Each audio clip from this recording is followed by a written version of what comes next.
தண்ணி கம்மியா? ரொம்ப கம்மி மேடம். மார்னிங் டைம் நைட்டா இருக்கு. வேலி டைடு அங்க முன்னாடி பாருங்க, அந்த வேல் கிட்ட பாருங்க, தண்ணி ரிலேட்டட் ஆகி காய்கறி தட்டது பாருங்க, அந்த பிளாக் அது வரைக்கும் இப்போ லோட்டட் ஆகிருக்கு water level. தெரியுதுண்ணா?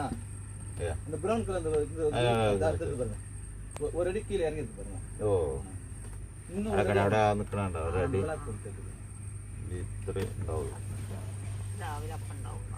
Morning high Tide